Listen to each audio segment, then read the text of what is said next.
जी हाँ दोस्तों, good morning. आज हम लेकर के आए हैं बीएड प्रवेश संयुक्त परीक्षा में सफल छात्रों ने रात 12 बजे तक किया ऑनलाइन अप्लाई। जी, अब जो सफल छात्रों को जो मौका मिला था रजिस्ट्रेशन करने का और उसके बाद काउंसलिंग के लिए कॉलेज फिल करने का, उसकी जो डेट थी, तारीख थी, वो ख़त्म हो चुकी है। अब देखना ये है कि हिंदुस्तान के बड़े हेडलाइन में छपा है कि सीट से दुगुने छात्रों ने कराया रजिस्ट्रेशन। मतलब आप जैसा कि जानते ही हैं 35,000 के अप्रॉक्स बीएड में सीट है और दोगुनी इसमें कह रहा है कि दोगुना विद्यार्थी इसमें रजिस्ट्रेशन किया है। तो 70,000 के लगभग इसमें लग रहा है कि विद्यार्थी ने फिल किया है। 70,000 विद्यार्थी जो है वो रजिस्ट्रेशन करी है। तो चलिए देखते हैं कि इसमें क्या बताता है। इसमें देखिए बता रहा है कि नीचे में दिया हुआ है कि ये जिसका नोडल कॉलेज यूनिवर्सिटी है वो LNMU है, ललित नारायण मिथिला विश्वविद्यालय दरभंगा, और इसी के तत्वाधान में नोडल पदाधिकारी यहाँ के हैं, दरभंगा के ही हैं, LNMU के, उन्हीं के तत्वाधान में ऑर्गेनाइज किया जा रहा है। तो चलिए दोस्तों देखते हैं बीएड कॉलेजों में एडमिशन के लिए सीट के दोगुने छात्रों ने रजिस्ट्रेशन कराया। मतलब जितना सीट है उसके दोगुने, मतलब 35,000 सीट थी और मतलब इसके दोगुने, मतलब 70,000 के अप्रॉक्स छात्रों ने रजिस्ट्रेशन किया है और काउंसलिंग के लिए जो कॉलेज फिल करने की थी वो करी है। आगे है राज्य स्तरीय बीएड प्रवेश संयुक्त परीक्षा में सफल छात्रों ने ऑनलाइन रजिस्ट्रेशन और कॉलेजों व विश्वविद्यालय का ऑप्शन देने का समय शनिवार रात 12 बजे तक दिया गया था। इसके बाद पोर्टल बंद हो गया। अब रजिस्ट्रेशन नहीं होगी और न ही काउंसलिंग के लिए जो कॉलेज सिलेक्शन था और फिलिंग थी वो भी बंद हो गई। साथ ही साथ सूबे में बीएड कॉलेजों में 35,000 सीटों के लिए 70,000 से अधिक छात्रों ने, देखिए जैसा कि मैंने कहा था आपको 70,000 कहा था, वही 70,000 ये दिया हुआ है। 70,000 छात्रों ने आवेदन किए हैं। उसके बाद है ऑनलाइन रजिस्ट्रेशन प्रक्रिया के क्रम में छात्रों को कॉलेज व विश्वविद्यालय चुनने की पूरी छूट थी। बिल्कुल, इसमें जैसे कि ललित नारायण मिथिला यूनिवर्सिटी है, BR अम्बेडकर है, पटना यूनिवर्सिटी था, पाटलिपुत्रा था, मगध यूनिवर्सिटी था, नालंदा यूनिवर्सिटी था, पूर्णिया यूनिवर्सिटी था, BN मंडल था, तिलका मांझी था, ये सारा कॉलेज जो है ये सारी कॉलेज थी। और इस किसी भी कॉलेज के किसी भी यूनिवर्सिटी के किसी भी कॉलेज में आप जो है वो अपना ऑप्शन डाल सकते थे। आगे है कि यह प्रवेश परीक्षा ललित नारायण मिथिला विश्वविद्यालय दरभंगा की ओर से ली गई थी, जैसा कि मैंने आपको कहा ही है। और आगे है कि छात्रों की ओर से रजिस्ट्रेशन कराने के बाद ललित नारायण मिथिला विश्वविद्यालय की ओर से मेरिट लिस्ट जारी की जाएगी। अब आगे की तारीख देखना है कि कब है। वो 21 अक्टूबर को एक मेरिट लिस्ट जारी करेगा जिसमें बताया जाएगा कि किन छात्रों को किस कॉलेज में एडमिशन के लिए एलिजिबल माना गया है।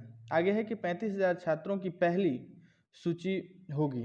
मतलब 70,000 जो आदमी स्टूडेंट रजिस्ट्रेशन किया है उसमें सिर्फ पहली बार, पहली काउंसलिंग या पहली मेरिट लिस्ट में सिर्फ 35,000 छात्रों का ही मेरिट लिस्ट जारी किया जाएगा 21 अक्टूबर। चलिए आगे देखते हैं कि 21 अक्टूबर को छात्रों के कॉलेज आवंटन की सूची भी जारी की जाएगी। 21 अक्टूबर को मेरिट लिस्ट के आधार पर 35,000 स्टूडेंट का एक स्लॉट जारी किया जाएगा, जिसके माध्यम से ये हम सब देख पाएंगे कि किन किन छात्रों को किन किन मतलब कॉलेज में अलॉटमेंट मतलब एडमिशन करा सकते हैं, इस चीज़ के लिए योग्य माना गया है। आगे है कि 31 तक, मतलब 31 अक्टूबर तक प्रोविजनल एडमिशन की राशि छात्रों को ऑनलाइन जमा करनी होगी। जी हाँ दोस्तों, जैसा कि आपने जानते ही हैं, जो प्रोविजनल मतलब एडमिशन का जो शुल्क होगा उसका कुछ राशि आपको 31 अक्टूबर तक, यदि आप एडमिशन करवाना चाहते हैं, फर्स्ट मेरिट लिस्ट के आधार पर जिन जिन छात्र एवं छात्राओं को 35,000 के अंतर्गत शामिल किया जाएगा और 21 अक्टूबर को उसकी मेरिट लिस्ट में नाम होगी। उनको 31 अक्टूबर तक प्रोविजनल एडमिशन की राशि छात्रों को ऑनलाइन जमा करनी होगी। इसके बाद है कि इसके बाद 3 नवंबर को फाइनल अलॉटमेंट की लिस्ट प्रकाशित होगी। इन छात्रों की काउंसलिंग संबंधित विश्वविद्यालय में कराई जाएगी। विश्वविद्यालय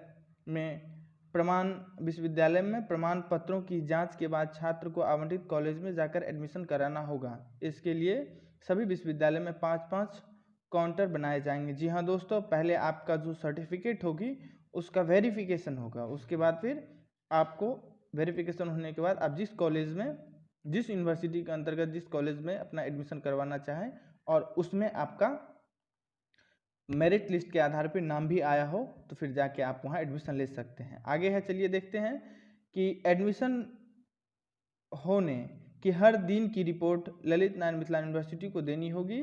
सीटें खाली रहने पर 2 बार और मेरिट लिस्ट जारी की जाएगी। मतलब सीट खाली यदि रह गई तो ऑन स्पॉट एडमिशन का जो सिस्टम है वो 2 बार भी होगा। पहले तो मतलब ये पहली 21 अक्टूबर को जो निकलेगी वो पहली मेरिट लिस्ट निकलेगी। सीट खाली यदि रह गया तो 2 बार और निकलेगी क्या कहते हैं मेरिट लिस्ट, और उसके बाद फिर ऑन स्पॉट एडमिशन होगा। इसके बाद भी सीटें यदि बचती है तो ललित नारायण मिथिला विश्वविद्यालय में स्पॉट काउंसलिंग एवं एडमिशन होगी। बता दें कि बी आर अम्बेडकर विश्वविद्यालय में बीएड के लिए 6000 सीटें हैं।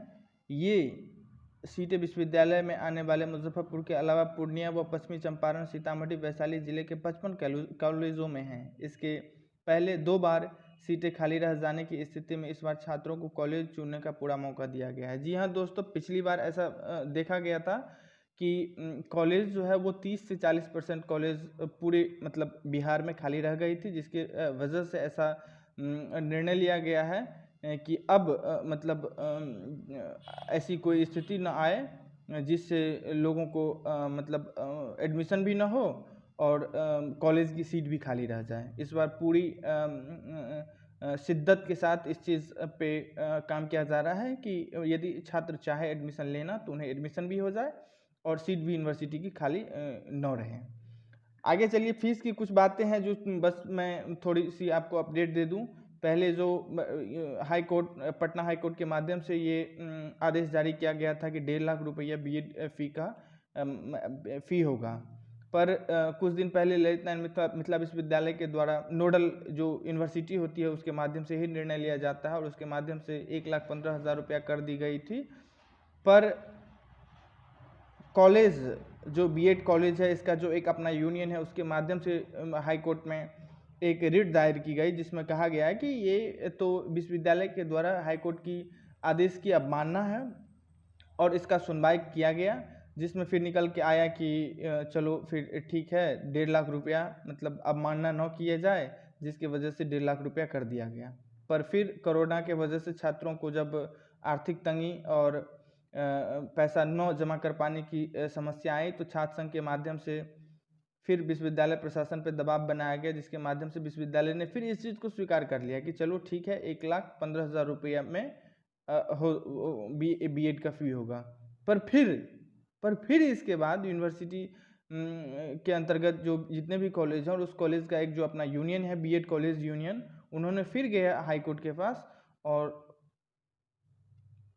कि ये जो है विश्वविद्यालय प्रशासन के द्वारा ली गई निर्णय एक तरह से उच्च न्यायालय के आदेश की अवमानना है, जिसके तहत इस पर कार्रवाई की जाए। तो ये अभी वहीं है, हाई कोर्ट में ही है, इसका कोई आपको क्लियर डाटा निकल के नहीं आई है।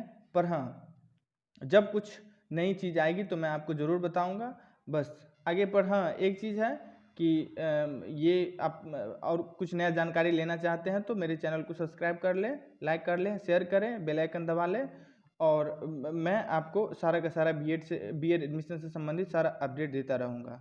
थैंक यू दोस्तों देखने के लिए।